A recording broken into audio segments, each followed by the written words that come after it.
1800 Online is brought to you by Kings Lynn Online, www.kingslynnonline.com, for everything that's good about Kings Lynn. Thanks to our creative partner, Spamhead Productions, a small independent sound recording company based in rural Hertfordshire. We specialise in creating content for all your podcasting needs, whether it's field recordings, vox pops, or capturing the atmosphere during social events. Spamhead Productions are on hand to take away some of the burden of editing for you. We can even help you design and manage a website for your podcast. Spamhead Productions, creative partner with 1800 Online. 1800 Online.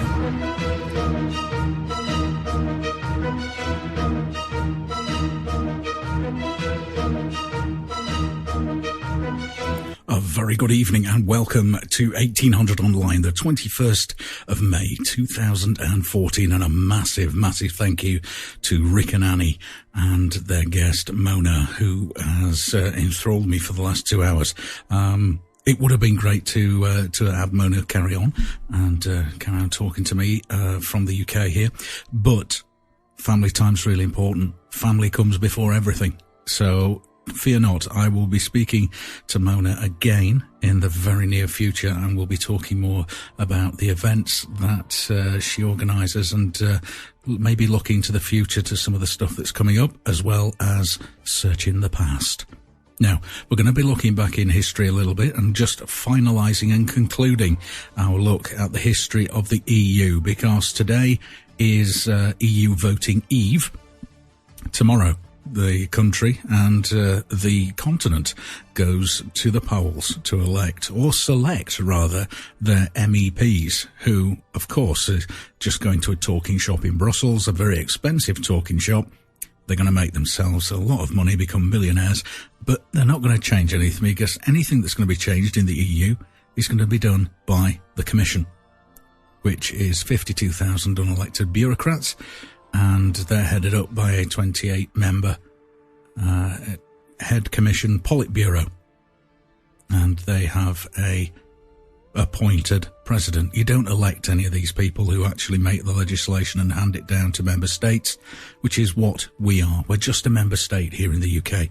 Our country, our identity has been taken away from us slowly but surely since 1973, and possibly even before then as well.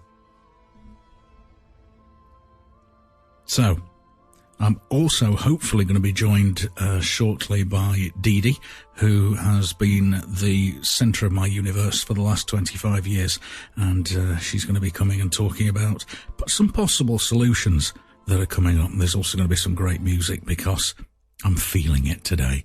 So each song is going to have a feeling to it. Right, let's have a quick look at what's going on in the alternative news on 21stcenturywire.com. US-UK throwback hunter in Kiev now targeted and detaining journalists in Ukraine. There used to be a time, when as a journalist you were almost guaranteed some immunity to report because people wanted to get their stories out. Well, that's not the case anymore. Let's just have a quick look at that, because once again, I'm a journalist, so I'm concerned about my colleagues and from whichever network they're on. It's important that we take the time to find out not just what the prostitute media is pushing out, but the actual people on the ground, the people that risk their lives by going to war zones and by going to these incredibly dangerous places to bring back some truth and some reality. They're human beings, they're our brothers and sisters, and we need to be aware of what's happening to them and take care. So from 21st Century Wire, if you ever wondered just how controlled state-run and corporate media outlets were in the US and Britain, here is a good example. As the Ukraine's presidential elections draw nearer, the self-appointed government in Kiev are wary of any negative reporting that might paint government-backed military incursions in the eastern Ukraine in a negative light. and are now clamping down on international reporting by threatening and detaining journalists, a clear violation of international press rights and international law. Graham Phillips, a British journalist and stringer for RT, reporting from the Ukraine, was detained yesterday and taken to an unknown destination by the National Guard troops at a checkpoint in Mariupol, eastern Ukraine.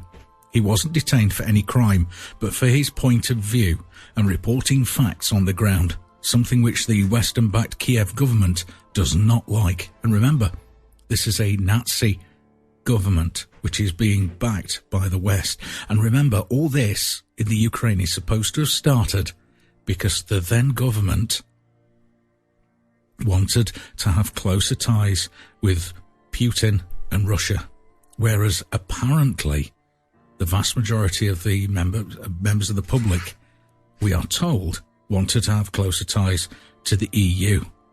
Why they would want to have closer ties to this fascist dictatorship is beyond me. However, Graham Phillips was out there, and there appears to have been a willful, intentional and highly politicised media blackout on his disappearance. No UK media outlets carried the story. Today it finally received a mention, but only on BBC's Nottingham local news section of its website. So it's hidden away on local news. And remember, last week I was talking about the very important combination or amalgamation of the UK forces into Europe and the control that Brussels now has over our UK forces. And in that case, it was with the new Joint Strike Fighter, which is going to have all its engineering from all the fleets across Europe done in the UK. Great, you say, great for local jobs. But who's going to be controlling that? It's certainly got to be the Royal Air Force. This in contrast to a series of vague yet attention-grabbing headlines making their way through the Western press as civil war looms in the Ukraine. RT explains, quote, Ukrainian journalists face threats as separatists make demands of media. 2 Ukrainian journalists disappeared in Crimea. US journalist Simon Ostrovsky held by pro-Russian militia in Ukraine. These and other flashy headlines have lately appeared in abundance in the UK media, which detailed the plight of reporters working in Ukraine, torn by probably the worst dramatic civil strife in decades. But this display of corporate solidarity appears to have been bewilderingly selective.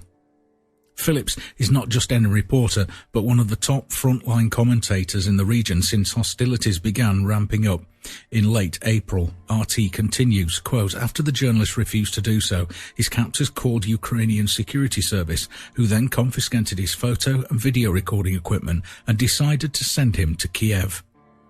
I'm sitting at a blockade post in a porter cabin. The dialogue is quite interrogation orientated, Phillips earlier wrote, told an RT in a phone call. They've taken my bulletproof jacket and my helmet, but on the other hand, they haven't in any way inflicted any form of injury or any actions on my person, he added before contact with him was lost. Phillips was interrogated by soldiers who wanted to know if he was a spy and why he was supporting separatists in eastern Ukraine. Some Kiev radicals have even put a $10,000 bounty on Phillips' head. Clearly, backward-thinking Ukrainian soldiers only needed to do a quick Google search for Phillips' blog site to glean some reality, that he's a journalist and not a spy, working for a RT. It's something I'm asked frequently. What's the exact nature of my relationship with Russia? So time to lay it out right out there. Not that Phillips is a low-profile reporter whose disappearance would go unnoticed. To the contrary, having reported from the very front line in eastern Ukraine in the past several weeks, Phillips has become one of the most prominent foreign journalists covering the Ukraine crisis. Clad in a bulletproof vest and a helmet, Phillips reported from the very eye of the storm, often braving gunfire and putting his life at risk, explains RT's editorial. So how is it that his detention and subsequent disappearance have gone almost unnoticed by the UK media? Was it that Phillips happened to be an RT contributor or something else that could explain his unexpected collective oblivion? You know, I imagine if this was a BBC journalist or stringer, it would be all over the place. We would hear nothing but just how this journalist had been detained and had disappeared. However, but because it's coming from RT now, I know RT have their own agenda, and it's very obviously Russia-centric. However, they do hit the mark on a lot of truth, as many in the truth movement will agree. Okay, let's finish off the crux of all this, the reason why Ukraine is in the state it's in, the reason why Ireland has become an economic wasteland, the reason why so much truth and so much power has been taken away from Westminster, and why we are no longer a self-governing nation. We are just a member state. So let's look at the final chapter of the book that we've been reading, which is the Nazi roots of the Brussels EU. This is chapter 8, Relay of Life. In the previous chapters of this book, we shared with you our sobering analysis of the way in which the heirs of the architects of Auschwitz were making yet another attempt at world conquest, recognizing the dimension of deception and fraud that would allow those interests to even have a chance at this latest attempt. It should teach a lesson to every reader. The only way in which the takeover of the world can be prevented now and in the future generations is to immunize ourselves against the lies and deceptions that form the very basis of the modus operandi of those interests. More importantly, now that we have exposed the truth about the architects of Auschwitz, we consider it incumbent upon us to propose the way ahead. This book does nothing less than to rewrite the history of the 20th century. It therefore follows that plans for the 21st century have to be revised in order to take into account our new understanding of the past. The sobering analysis documented in this book now provides a unique opportunity to shape the future without repeating the mistakes of the past. Considering the magnitude of these mistakes, the steps to be taken now will have to be courageous, far-reaching, and global in nature. Moreover, the time to design the path to a better world is now. For if we do not draw accurate and immediate conclusions from the lessons of history, mankind will lose an important opportunity for recharting its course. In this chapter, we'll outline the actions necessary to create a world of health, peace, and social justice. This world is no longer an illusion. It can and must be built now. How soon this world becomes a reality depends on one single factor. How many of us are prepared to commit ourselves to reaching this goal? This call to action is particularly directed towards the younger generation, for it's their world and their future that's being decided now. Mankind stands at a crossroads. The alternatives could not be more distinct. On one side of the economic interests that are benefiting from disease, misery, and the deaths of millions. On the other side are the people of the world, for whom there is no higher interest than the protection of their health and lives. The survivors of the Auschwitz concentration camps have recognized this defining moment in the history of mankind. With their call for a relay of life, as the few survivors left from the hell on earth of decades ago, they're passing on the moral obligation to all of mankind today. The relay of life is not just a moral obligation, but a call to action to protect life on earth in its broadest sense, and thereby creating the foundation for a better world. So what are the goals? Mankind has the opportunity to create a world of health, peace, and social justice, but this new world will not come about by itself. We, the people, will be required to construct it ourselves. This book lays the foundation for one of the largest movements in the history of mankind, the movement of life. The purpose of this movement is to liberate mankind from the shackles of a century-long dependency upon the oil and drug cartel, and to protect human life for all future generations. For every moment, it's important to have clearly defined goals. The goals for the movement of life are the following. Spreading the truth. It's now obvious that we, the people of the world, have been deceived with respect to such important questions as who was ultimately responsible for the largest crimes of the 20th century, the 60 million deaths of World War II, If the interests that have withheld this information from us for more than 7 decades still control public opinion today, we have to ask ourselves further important questions. Why did they lie to us? If they lied to us about such important matters as these, why should we believe anything they're telling us today? It's obvious that understanding and distributing the truth about history is the precondition for building a better world. Protecting health and life. The most important goal of the movement of life is the protection of the health and lives of the citizens of this planet, now and in all future generations, from being abused by or sacrificed to corporate interests. Outlawing patents on health and life. Mankind had to go through 2 world wars with over 100 million deaths to realize that the root cause behind each of them was the principle of patents. Thus, the key goal has to be outlaw patents on health and life. Creation of a new healthcare system. Over the past century, pharmaceutical interests have tried to build a monopoly on world health based on 2 main elements: the exclusivity of patented drugs as therapies and the privatization of the healthcare sector under their control. It goes without saying that the precondition for a new healthcare system is the elimination of these 2 elements of control. As opposed to the existing healthcare system, which is based upon the promotion and expansion of diseases for patented drugs, the focus of the new healthcare system is the prevention and elimination of diseases. The first step in refocusing a new healthcare system towards the goals is the abolishing of all patents for therapeutic drugs and other medicines. The second step is bringing the healthcare sector under the control of the people. This is the only way to guarantee that medical research, education and practice serves exclusively the health interests of the people and not the financial interests behind the pharmaceutical industry. The protection of life. The genome of humans is the blueprint and the biological basis of life, and it belongs to us all. Efforts to own this genetic code with the goal to rebuild, sell and manipulate the human body or parts of it for corporate gain should be prohibited. Protection of the food supply. The genetic information contained in animals, plants and the food that's been growing in our fields and gardens for millions of millennia belongs to us all. Manipulating and altering the genetic code of life with the goal of patenting and creating global market monopolies bears the danger that our food supplies are controlled and used for political gain by corporate interests. Protection of the environment. Good health and the sustaining of life depending upon clean air, pure water and the absence of toxic chemicals in the environment.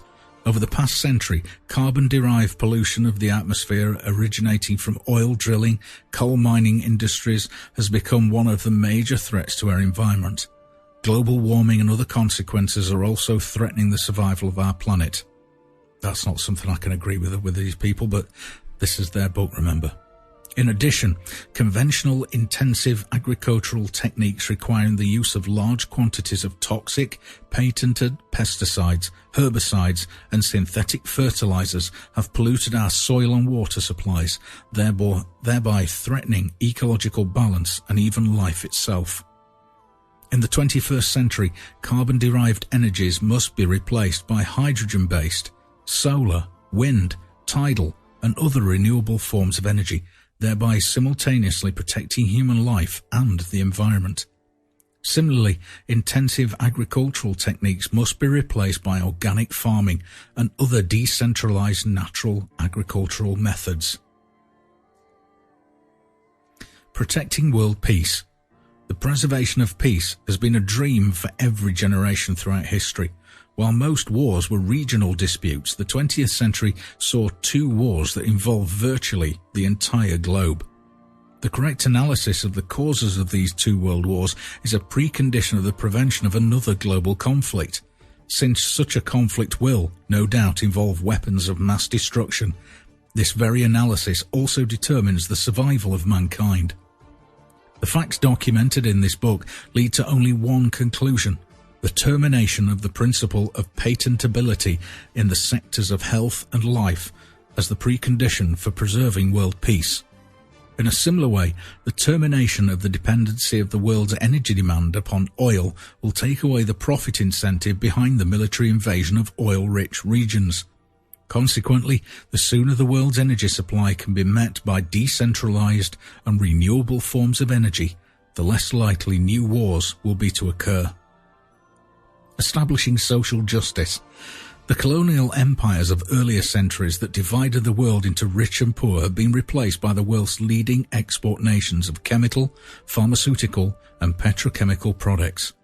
The global interest in the oil and drug cartel not only cement the injustices on our planet, but further expand them with every passing day. Of all these new modern forms of economic dependency, by far the most heinous form is that of the pharmaceutical colonialism.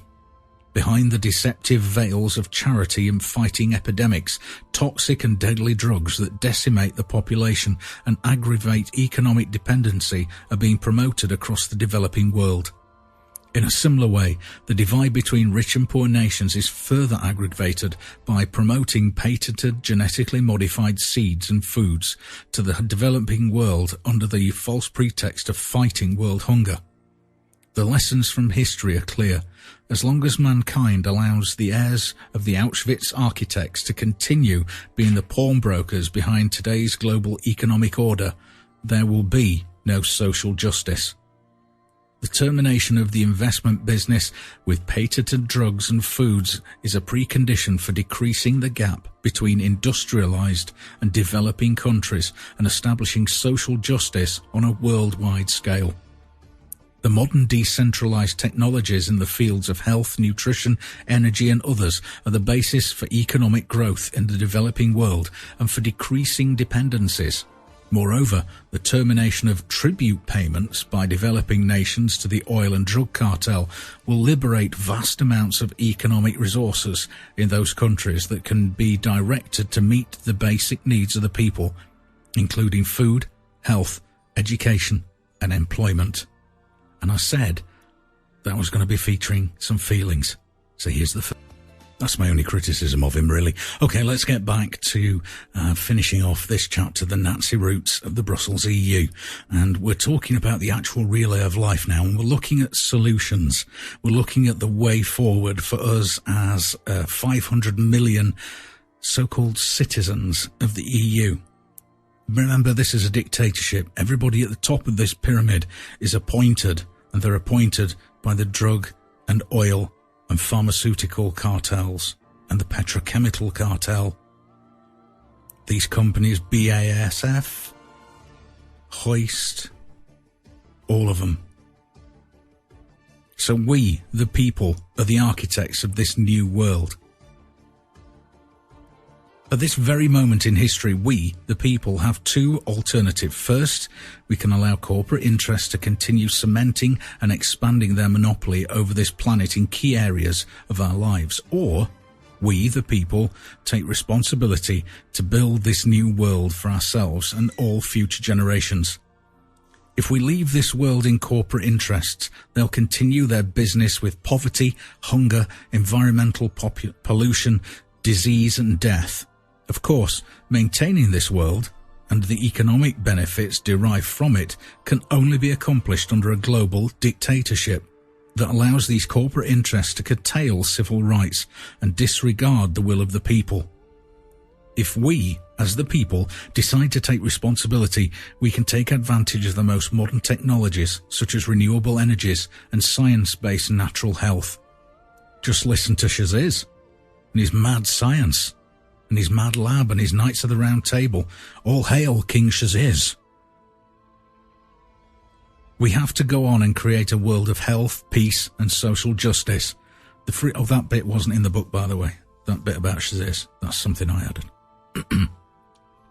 The free exchange of information amongst the people and the huge amount of economic resources suddenly become available will enable mankind to take a quantum leap forward, such as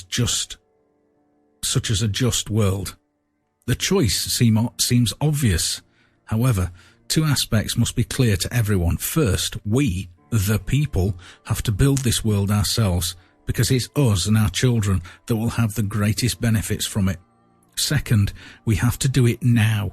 For every day that we wait to seize this opportunity, the status quo will attempt to cement its control over this planet. So what are the next steps? Every reader of this book and everybody listening to my voice and everybody that's heard all the previous chapters, every recipient of this documentation who understands the urgency of now should take immediate action to start building this better world. Following are some of the most urgent tasks that need to be undertaken. Firstly, think for yourself. When you reflect on the contents of this book and what I've told you and carry out your own research, you'll realise to what extent you've been deceived and cheated from gaining a proper understanding of history, including your own past. In particular, you have to develop a critical attitude towards the media because it serves the status quo and thereby contributes to the global deception. Disseminate the information contained in this book. This book contains unique information, documentation and analysis that will not find anywhere else. We've tried to substantiate as much as we can from official records, including material long hidden in government and international archives. We encourage you to study all the links on the online version of this book and to conduct your own research. We encourage you to forward the online version of this book to everyone you know and to include a personal comment regarding what you've learned. Well, I think I've done that over the last 6 weeks. Contact your political representatives. Do not assume that your political representatives are aware of the facts contained in this book. While some of them have been brought to power by these interests, many others have simply been victimised, as indeed all of us have been. Those in the latter group deserve a chance to prove that they really represent your interests. Send a copy of this book to your political representatives. Ask your politicians whether they are aware of the historical facts contained in this book. Their answers may surprise you. Organise to spread the message of this book. The best way we can make sure this book reaches the farthest corners of your village, town, city or country or global parts of the internet is by forming a group with other readers who share your determination to act. The first task of such a group, of course, is to develop ways to distribute this book in your community and make sure that literally everybody reads it. As a result of carrying out this task, many other activities can be developed, and that's what we're doing. We're building this global, international community of people coming together with the same goal, which is peace, freedom, and a better world for the next generations that come after us, for our children, for our families, for our friends. Seek out and work with like-minded people. This is exactly what we're doing. You see, we are ticking off these things, you and I. There are many possibilities and many areas where you can become active and involved in campaigning, including protection of the environment, alternate energy, science-based natural health, organic gardening, microfinancing and alternative economies. Any other areas whereby the holds that corporate interests have over our planet can be reduced. Vote with your pocket. Be as careful in choosing where and upon what you spend your money as you are in choosing what politicians you vote for.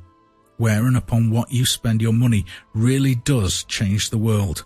For example, by buying organic produce, you're casting a vote against the chemical industry's basis, business and pesticides. By buying an energy-efficient car, you're casting a vote against the petrochemicals industry and pollution. By choosing science-based natural health for yourself and your family, you're casting a vote against the pharmaceutical business with disease and its monopoly on health. There's got to be a platform for a better world. And personally, I think this is it. The documentation and analysis contained in this book forms the launching pad upon which mankind can build a better world. Already, 2 years ago, more than 24 survivors of these concentration camps gathered in the city of Auschwitz to present a new constitution to the governments of Europe. This constitution for the people, by the people, outlined the necessity to safeguard the interests of the people against corporate greed. Unfortunately, this historic call, presented as a relay of life by a group of people with the highest moral authority on this planet, was ignored by the political leaders of Europe. To the contrary, by signing the Lisbon Enabling Act, these short-sighted politicians gave the green light to a process that would hand over the entire European continent to the very same corporate interests that have already been responsible for 2 world wars. In this situation, we, the authors of this book, have decided to include this call in this book and spread it as a political platform and precondition to preserve democracy for this and future generations. On the following pages, we document the historic call for a relay of life towards the building of a Europe and ultimately a world for the people and by the people. As opposed to many national and regional political platforms, this international call can be carried by an overwhelming support from the people of the world because it carries unprecedented credibility and authority. The moral weight of the survivors of the worst crimes committed against mankind, combined with the correct analysis of the causes of 2 world wars. So this is their charter. A call for a Europe for the people, by the people.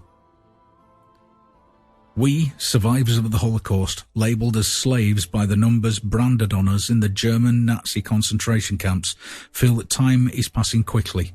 The world has become increasingly resistant to our testimony about hunger and misery, about annihilating slave labour, about war and hatred and other Nazi crimes.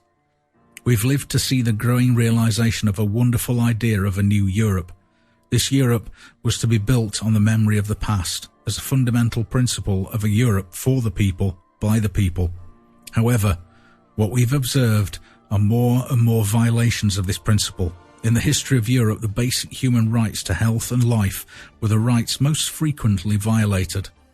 In the last century alone, 2 world wars cost the lives of over 100 million people. In the cycle of events shaping the picture of Europe, one place stood out as the symbol of agony and death: German Nazi concentration and extermination camp, Auschwitz-Birkenau. Hundreds of thousands of men and women from across Europe imprisoned in concentration camps lost their lives as slave labourers in the name of corporate greed. Even more, tens of thousands of them lost their lives in pseudo-medical experiments conducted on prisoners in order to obtain patents for various drugs on behalf of different pharmaceutical companies within IG Farben. Today, the building of a new Europe occurs at a time when we, the witnesses of time, are still giving our testimony as to the consequences of the disregard for human lives and the needs of people. Our lives were shaped at the time when human life did not have any value and the slave was needed only for his labour. The absolute owners of a human being were not so much SS men, but the robots of money and power from IG Farben Auschwitz. This is why we feel responsible for the process of building a new Europe for people and by the people. This is not an issue of political opinion. This is our call for remembrance. This is our call for life, for rational thinking, for a Europe for the people and by the people, for a relay of remembrance, for a relay of life.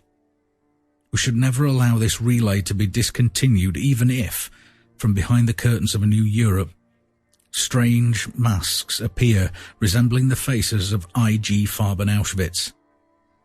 So the constitution of the citizens of Europe, the most fundamental human rights are the rights to health and life.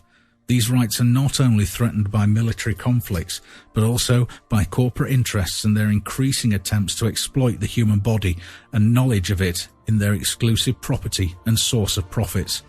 We therefore proclaim it as inalienable rights for every European. The right to health. Our health and our bodies are the most valuable goods we have. They must be exploited as a marketplace for patented drugs. They must not be exploited as a marketplace for patented drugs or any other form of commercialization. The expansion of diseases as markets for drugs is unconstitutional. Any healthcare system based on these principles and promoting them should be outlawed. The right to life. The genome of humans is the blueprint of life and the biological basis of our existence. It belongs to all mankind. Efforts to own this genetic code with the goal to rebuild, sell and manipulate the human body or parts of it by corporate gain is unconstitutional and therefore prohibited. The right to natural food. The genetic information of all plants and the food that has been growing in our fields and gardens for millennia belongs to all mankind. Manipulation and alteration of the genetic code of plants with the goal of patenting them and creating global market monopolies bears the danger that our food supplies are controlled by corporate interests. As with health and life, the monopolization of food leads to the control of entire societies. Such activity is unconstitutional. The reason why these fundamental human rights are not yet universally accepted and applied is the principle of patenting. Patents are the economic instrument for inflating returns on investments for entire industries, including those industries that directly affect human health and life. Life must not be patented. In order to enforce this principle and protect the health and lives of this and future generations of Europeans, patents in the fields of health, life and food are declared unconstitutional. We call upon the citizens of Europe who will read this proposed Constitution of the Citizens of Europe to support it with their signatures. The idea of Europe for the people by the people. This proposed constitution serves as a blueprint defining fundamental human rights across Europe, including the right to healthy environment, respect for human dignity, and protection of social values. We're passing this call to the citizens of Europe. They've been the true guardians of remembrance, preserving the historic memory across generations, and will continue the relay remembrance and relay of life. This document, of course, is not just another impassioned call for a better world. The distinct analysis and the concise principles outlined in the document predestine it to be the cornerstone of a world that is achievable within most of our lifetimes. So, the relay of life. The Nazi Roots of the Brussels EU, a book we've been reading in parts over the last six weeks or so, laying out the history and laying out the reality of the European Union, the United States of Europe, or rather, the European Soviet. We have a Politburo in place of 28 with a president, all appointed, all unaccountable to you, all unaccountable to me. And tomorrow, you're being expected to go out and vote for a group of people who can do absolutely nothing to positively impact you, to improve your world, to improve your life. I will be going to the polling station. I will be collecting a ballot paper. What I do with it after that is my business. You have to make a choice, and hopefully after hearing the information, documentation, the truth behind the IG Farben cartel and the wars that have been fought and the building of the totalitarian tiptoe since 1973 in this country and before that across the rest of Europe. Hopefully, you'll be able to make your own mind up about which way you are going to vote. Are you not going to vote at all? Are you going to do something different with your ballot paper? Are you going to send a message to these bureaucratic sheeple who spend their time in Brussels soaking up the money that is taken from these economies, that's taken from these states, that could be used to improve your life, but instead is used to pad the lives of these useless bureaucrats? What are you going to do? T-Bone Walker, cold feeling. I love the blues, you know. My middle son is a guitarist, and he likes the blues as well. And I'm fairly sure that in that 19-year-old white body, there's actually the body of a 76-year-old black blues man from the deep south, desperate to get out. What do you think, Dee Dee? Yeah. You think so? That's all I'm getting out of Dee Dee at the moment. She's very tired, aren't you, love? Yes. I am very tired. Why is that? Because I've been out all day and I'm still recovering from surgery, so I just do get tired. Yeah, you were a victim of the healthcare system, weren't you? Well, you're right, yeah. Okay, I won't put you under any more pressure. I know that you're really tired, but thank you for coming through and possibly contributing. You said you might be able to, but you weren't able to. Never mind, that's just how it happens sometimes. Don't worry about it.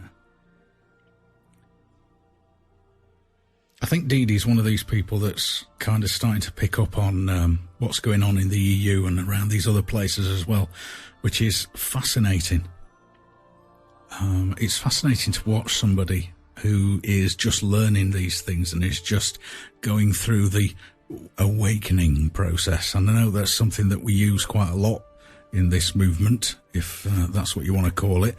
And it is an awakening, really. I mean, Christians talk about, you know, being born again and seeing their faith in a whole new world and a whole new light. And I think that's very much the same thing that's going on here in the freedom movement, the truth movement, the human movement, whatever you want to call it. I like to call it the human movement because that's what we need to be. We need to strive to be as human as we can, and that's emotions, that's feeling those emotions, that's sharing those emotions, being able to talk to each other about our deepest fears, our deepest, darkest corners of our lives, exposing them to the light. See, darkness flees from the light. That's something that's told in many, many, many parables, allegories, stories, whatever. Lots and lots of stories down history show people going into the darkness and bringing light and actually showing up the reality of things. See, all these allegories and these films and, Hollywood, the media, even soap operas to some extent can start reflecting reality and can show you things that are coming. And I know recently I think about there was a storyline in the British soap opera Coronation Street where a child had gone missing from a hospital, and a couple of the characters were having a discussion and they were talking about, wouldn't it be good if all the babies were chipped so that we could track them and we couldn't lose them? That's something that's been talked about in reality for quite some time, and it's something that is proposed that might actually come into force here in Britain over the next couple of years. Not a decade down the line, not 50 years down the line. The next couple of years. Is that something that you would approve of? Every single baby born gets chipped, tagged for life. Is that something you'd be happy to have happen to your child? Be interesting to hear from you. If you want to tweet me, you can. It's 1800 online on Twitter. That's possibly the best way to get hold of me. 1800 online, all one word, first four figures and then the word online. Follow me, get in touch, send me a message, tell me what you think. Be great to hear from you, and you can do that anytime. It doesn't just have to be while the show's on. You can send that to me anytime, 24/7, and it may get featured in future shows. You may even have a very strong opinion that you feel you want to come on and talk about it. You may have heard what I've been talking about the EU, and you may disagree completely. Well, there's an opportunity for you to come on and talk about that. I'll be live tomorrow and every weekday at 6 p.m. It's just an hour-long show on a Wednesday because we have another show that was already scheduled at 7 o'clock. So I will be handing over to them in around about 7.5 minutes. But until then, let me share with you some of the experiences that I've had in my life that have brought me to where I am now. I met my wife here 25 years ago, and she's been the centre of my, the centre of my world, really, haven't you? Bless you. We've been through so much together, and I think that's one of the reasons why I've ended up here, because I've been able to get through a lot of the trauma with the help of my family. Family and friends are really important, and it's vital that we nurture those relationships, that we care for people. Now, that doesn't mean we're always going to agree with everything that they do or say. My sister, for instance, is a big fan of soya. She's a big fan of Pepsi. She's been drinking and eating lots of it all her life. She's gone through her own physical struggles, and I try to point her in the right direction. She's my sister. I love her. Sometimes I think she makes some odd choices, but that's me. I'm sure she thinks I make some odd choices as well. I'm sure she thinks some of the things I say and some of the things I do are really, really odd and peculiar, because each of us have our own perspective on life. And I think that's one of the things that's really important about Awake and all these other networks that are coming together, these changing times, with Patty Walking Turtle and Shaziz, with Beverly and Shaziz. 1800 Online, myself, Mark Taylor, John from Kingsland Online. Though the three of us have come together and built this from almost nothing, and now it's been taken forward by the Awake Radio team. And let me just tell you that the relationship that I have with the people at Awake is really strong. But do you know what? I've only ever met Neil. I haven't had a face-to-face meeting. I haven't thrown my arms around any of the other people from Awake, yet we've been able to build an incredible relationship. You know how we've done it? We talk to each other. We talk, we communicate, we share. On air, off air. That's how it's built. That's how friendships, that's how communities, that's how groups, that's how radio networks, that's how business partnerships and friendships are built. We talk to each other. We talk, we talk, we talk.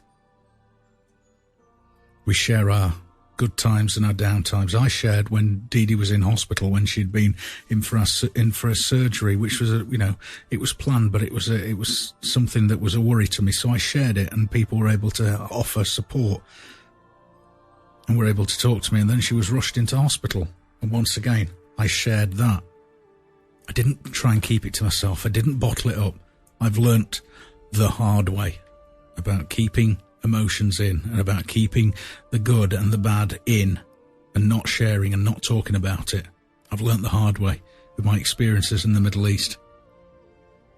I wouldn't wish some of the things I've seen and done on my worst enemies. But these are the things that make our lives the way they are. You know, the Star Trek film Wrath of Khan. No, sorry, not Wrath of Khan. The one with Spock's brother. When no one has gone before, or something like that. Anyway, Spock's brother comes along and uses some mind control and some psychic technique to take away the pain of the people on the Enterprise. Everybody except Kirk. And he makes a statement that he needs his pain.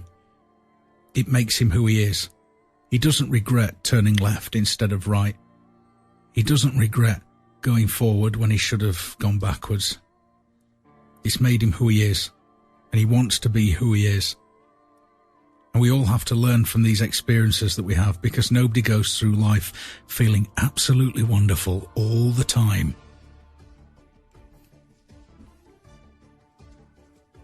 Because if we did, this would be a very empty world, and our lives would be so, so empty. And we'd have nothing. So it's really important that we take these things, and we can't get through them by ourselves. That's why sharing is so, so important, because the only way we can get through a lot of things that happen in life is by gaining support from others, because there are people out there who can help. You're never all completely alone, especially not in the days of communication, not in the days of social networks, of radio networks, of two-way video, FaceTime, whatever. The technology is there, and if you can, use it. If you can access it, use it.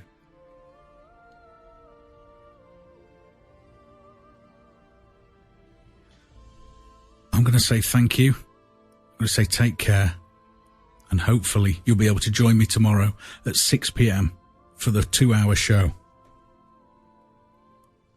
Stay tuned to Awake Radio, Shazir's TCT 1800 online. More great programming coming up through the evening and 24/7. And next time you get a chance to hear Brave New World, as crackly as it is, listen and just think, do you want to live in that world? 1800 online. It should be on every TV station all day.